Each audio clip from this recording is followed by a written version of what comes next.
Well, friends, just a quick interjection here because I've been switching my main camera and I've been messing around with that, and in all the shuffle I lost my looking at the camera footage. So this is all you get to see of this beautiful face for this video. So sorry about that. Hope you still enjoyed the video, and certainly I will get back to my regular format soon. Thanks. Hey audio friends, MrAyrit here. Welcome back to the channel, and today I've got another pretty high profile review, I would say, because this is a device that's the original was loved and touted as one of the best audio devices or best values in hi-fi audio for a long time. And we're looking at the Chord Mojo 2 today. So obviously this thing's got a lot to live up to, right? The original Mojo I thought was really good value for the money.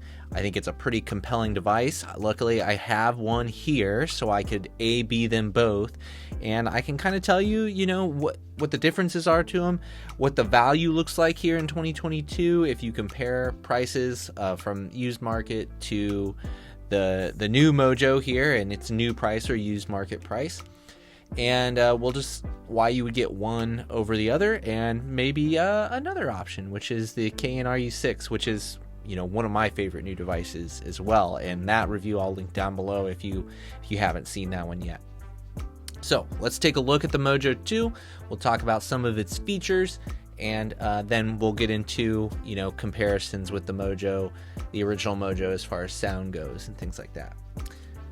So looking at these two devices, and I think it's best we just do them side by side here, and then you can see what the differences are for yourself. Obviously you're going to notice 4 buttons or 4 orbs, the typical chord, love them or hate them. It's certainly unique. And so this one has 3, this one has 4. That maybe indicates to you that there's a little bit more functionality in the Mojo 2. If we look around at the inputs on the device, it's very similar. So you've got, let me do it like this. So you can see you got coax in, that's 3.5, USB, but this one has USB-C as well, the Mojo 2. And then you got the regular little mini USB or micro USB, whichever one that is, for charging. And then you've got the optical port for an SPDIF cable. Now you notice that my Mojo, the original one, is a little beat up. It's missing the door. So that USB-C is really the new input there. And so you have the option to use either the little USB, the original, or you can use USB-C, which I'm glad they included, just because we all have probably more USB-C cables lying around at this point. It's a little more universal in the current market. Now, you'll notice that those regular ports, the originals, they line up, and that's because you can actually still use Chord's Poly with either one of these devices. So it was made for the original Mojo, but they aren't updating it, doesn't seem like, for the Mojo 2. So they set this up so you could use this still with your Poly, which is like, it adds pretty much streaming capability to the Mojo. I've never used that. A lot of people like it. In my opinion, it seems like it's overpriced for what it is. So, I mean, because it runs for about like $400 or something on the used market anyway. And, I mean, you can get streamers for like $100. But, I mean, that one's portable and it fits perfectly with the Mojo. Excuse me. And that it fits perfectly with the Mojo 2 or the Mojo, and you can get a nice case for it. So I don't have that to review. I'd like to try it sometime, but again, I don't have that here and now. But that's why they did it that way. Going to the front of the device, they're the same. 2 3.5 millimeter outs. And if you know anything about Chord products, you know that they aren't believers in balanced audio. So they all do their stuff single-ended, as far as I know. That's just their philosophy. I think it's fine. I mean, it seems like typically most things have balanced anymore on them. I don't know that there's really that many benefits to it. Certainly Chord doesn't seem to think so, and they make good devices. So I guess I'll trust their philosophy and how they're doing things. As far as build goes, they are very, very similar, which is to say probably the best built portable devices you can buy. I mean, they're solid. They're so solid feeling. you really, until you've picked one up and handled one, it's hard to convey like the quality that a Chord product has in its build, but we'll just say it's significant, and I don't feel like I've really come across anything that rivals it, in my opinion, in anything that I've used. That's the build. No surprises here. It's fantastic, right? Feature set is slightly improved over the original Mojo in that it has a USB-C on it. There's also the ability, these have batteries in them, right? And there was an issue with the original Mojo in that if you left it plugged in all the time for like a desktop use situation, it did kind of degrade the battery, is my understanding of it. The Mojo 2 has special stuff built into it. I mean, I'm not going to get into the technicals of it, but it's built to be on all the time, so it'll switch charging methods and stuff like that if it's plugged in all the time. So it should theoretically have a battery that lasts longer if you use it in that application, which I imagine a lot of people do actually for these devices, because they are very solid devices and pretty much do it all devices. Okay, so let's dive in a little bit more to like the function of the actual Mojo 2 here. I'm gonna go ahead and turn it on, and you'll see it kind of lights up. It goes through a little startup procedure here. Pretty, I mean, just interesting. The thing about the Mojo 2 is you kind of need to understand, this was the same way with the original Mojo, you kind of need to understand and decipher their color language here for what's going on. And I'll show you more about that here as we kind of walk through some of the features. So basically you've got a menu button here. You got a minus, a plus, and then the power button. And to go through any menus or features or things like that, you have to use these buttons in various combinations. So if I push this button once, this is the brightness now, and you can tell that by the blue. If I push it again, now it's red, and now I'm EQing the 20 hertz bass shelf. And you can see as I go up, it changes colors, and then as I go down, it also changes colors. And there's a guide in the manual, which is, I'll link to the Chord site and you can download the manual. Needless to say, you're gonna need it, at least to get started. Now for me, because I test out a lot of stuff and I don't use this consistently, I forget and I have to go back and look at the menu. If you use it every day, I think you'd get used to it. So if I push this menu button again, we can get into yellow. That's the next bass shelf. And then, you know, further EQ settings. And then you'll get to also crossfeed settings in there. So there's it's not a ton of functionality, but there are a couple of interesting features in there. The EQ, I tried out with the Focal Stelia, you know, a very high-end closed-back headphone, and I EQ'd the bass up a little bit on that. And I'm not a big EQ person, but I thought I should try it out for the review, and I thought that would be a good case to do it, because I do think those Stelias could use just a couple of dB bump, you know, in that 125 hertz region, and I think it worked flawlessly. They tout the EQ as having very, very low distortion, if any distortion. I wouldn't say I'm the expert on that, but to my ear, I didn't notice any weird distortion that was introduced when I introduced a bass shelf into the Stelia, and that is a very revealing headphone, and I think it would probably have picked up on it if there was much there. So it's a nice feature to have. Okay, that EQ. If you're an EQ person, maybe if you're not a huge EQ person, because they do just have like 4 bands that you can address. Let me just look it up here for you real quick. So you got 20 hertz, which is sub bass. You've got 125 hertz, which is kind of your normal bass region. You've got 3K, which is going to be, you know, upper mid-range, lower treble, and then you got 20 kilohertz, which is like your top end sparkle stuff, air, if you want to call it that. It's honestly beyond my hearing at this point if I do those tests. But so you've got those 4 bands. Again, it's not a ton of options. If you're a huge EQ person, you're probably going to want to look elsewhere. But if you just are maybe more like me and you don't really EQ, but every now and then you find a device or a headphone or something and you just want to bump something a little bit, it might suit your need like that.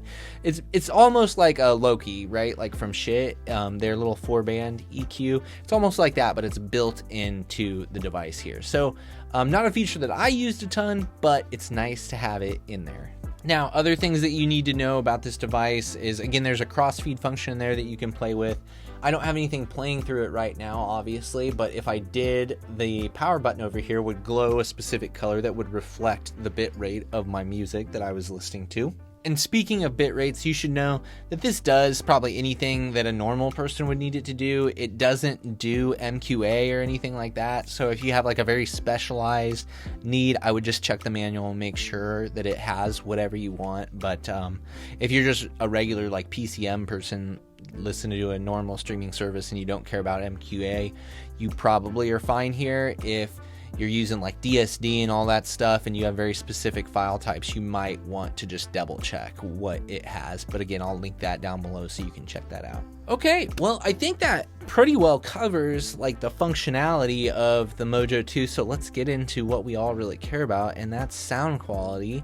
And let's talk about how it compares to the original Mojo. So first of all, let's address like kind of the pricing here, right? The original Mojo, you can buy these guys now with the release of the Mojo 2. You can pick these up easily for under $300, under $250 most of the time. Because mine was a little beat up, I think I paid maybe just a little over $200 for it. So these things, I still think that the original Mojo is a very good value for a couple $100 if you're looking for like an all-in-one little transportable amp DAC. Let's just get that out of the way, right? The Mojo 2, it's definitely, I think it's more neutral in stock form than the original Mojo. When I was listening to the Stelia and the Celesti, which I have on the desk here because I'm doing like a comparison between those, and that video will be coming soon. It was really nice because I could use, I could compare both these, and I could use both the 3.5 millimeters at the same time, which was really great for comparing a set of headphones like that are very similar in power requirements, because I could just swap them real fast back and forth. So a wonderful device for that. When I came from the Mojo to the Mojo 2, I instantly noticed better separation, better clarity, and more texture in the bass. So I would just call it, it's maybe slightly more neutral. I do feel like the original Mojo just has a little bit of warmth to it. I feel like the Mojo 2 just, it's more neutral. It's really just super clean, clear, well separated, lots of texture, lots of detail. I mean, I think it really is a great starting point if you're looking for just an all-in-one little device that gives you just a good, clean signal. And then having those EQ things that you can kind of play with it a little bit if you need to. I think that's just a nice perk to have on top of it. So overall, I would say that it is definitely an improvement over the original Mojo in its technical abilities.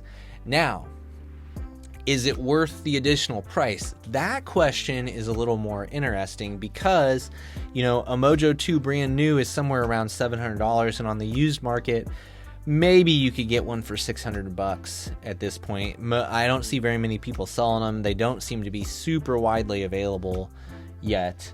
Not on the used market anyway, right? So I bought mine for $650, and at that price, I mean, I don't feel like it's a ripoff by any means, especially if you want those built-in EQ options. However, I do feel like the original Mojo right now is an extremely good value. Now, let's talk about power real quick here. So power-wise, really they're pretty similar, if not exactly the same. They both do around somewhere around 600 milliwatts at 32 ohms, and at 300 ohms around 90 milliwatts. They both are in that same ballpark there. How does that compare to something like the RU6, which again is one of my favorite new little dongle DACs? I'm actually using this as my main DAC now. I like it so much. This thing doesn't have near as much power as these two devices. So what I would tell you is that probably none of these devices are what you're going to want to use on something that's super power hungry, like a very low sensitivity planar or something like that. But for most headphones, I think they're going to be just fine. And for something like these focal headphones, all of these devices are going to drive them just fine. But if you're looking to use this just as your amplifier, if this is your only amplifier, probably the Mojo, one of the Mojos would be a safer bet than the RU6 would be. I think you could get away with almost every headphone with these Mojos, including things like the LCD2 or the Aria or something along those lines. I mean, obviously, if you have something that's really demanding, you're going to need to look for separate amplification. Now, the other argument that comes in here is, would you buy something like the Mojo 2 and just use it, or would you buy something like the RU6 and then pair it with an external amplifier? And I think at that point, you're starting to wander into territory of you could probably come away with some better sound, or maybe sound that suits your preference a little bit more than just like the Mojo or Mojo 2.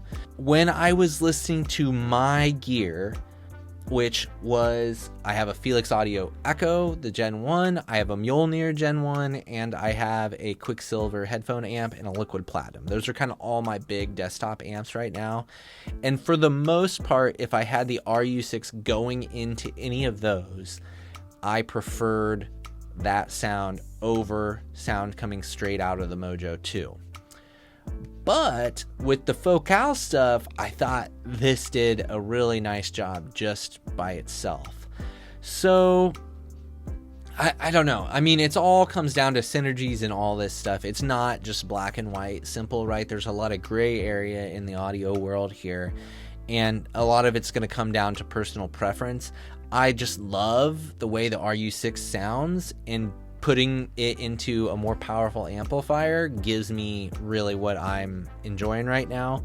But I do think the Mojo 2 stands very well on its own, and I think the original Mojo still stands pretty well on its own if you want to just get an entry level, and not spend a ton of money on amps and DACs and all this different stuff, and you just want a simple on your desk solution. I think the original Mojo is still quite good.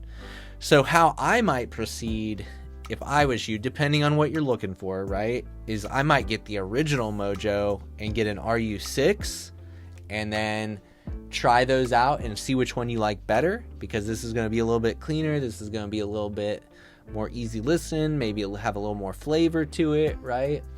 And see which one you like better. And if you like the RU6, then maybe pair it with another amp that's going to give you a little bit more power. And if you like the Mojo but you want a little more clarity, or you want some EQ options, then maybe look at the Mojo 2 as an upgrade option. So they're all wonderful devices, and I could see someone getting any one of these devices to depending on their situation and their preferences. But the Mojo 2 is absolutely a fantastic device. It's not a difficult device to recommend. It's just at its price, you could probably put together a system that I think could beat it in some regards with certain headphones. And that's probably where I'll leave it here. Maybe that's too much of a gray area, but that's just, I guess, the reality of the situation here is just they're all great. It just, what's your use case? What's your needs? What do you want to mess with? What do you not want to mess with? What headphones are you pairing with it? And but they're all good. And I'm just, again, continuously impressed with the build quality of Chord's stuff. The functionality in the orbs is a little finicky, but once you get used to it, you'll be fine. I think that's going to do it. So I don't know. Leave your opinions down below. Do you have both Mojos? What do you think? Is it a big enough step up to justify buying the Mojo 2? Do you think people are still fine just going with the original Mojo? Or do you think they should go with a desktop setup if they want to go down that path? And what would you recommend in this price range for that? I think any and all comments are welcome on those fronts. I love to get as many opinions as possible to help people make these decisions so they don't have to go out and buy all the things like I do. So, as always, I thank you for your time. Thank you for watching. If you thought this video was useful, consider liking and subscribing to the channel if you want more audio information. If you want to support the channel further, there's a Patreon link down below that you can check out. So, thanks again. Hopefully, I'll see you in the next one.